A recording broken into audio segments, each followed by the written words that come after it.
ខ្ញុំគាត់ថាខ្ញុំហ្នឹងមានដងខាងវិចិត្រសិល្បៈហើយចឹងទៅគាត់លឺខ្ញុំច្រៀង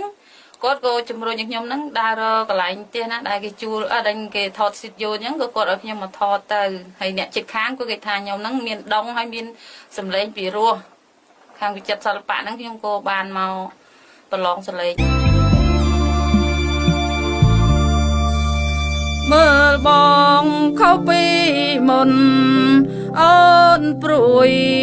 សំដីនិយាយមួយទឹកភ្នែករាំងស្មៃចេញប្រើពីងធ្ងន់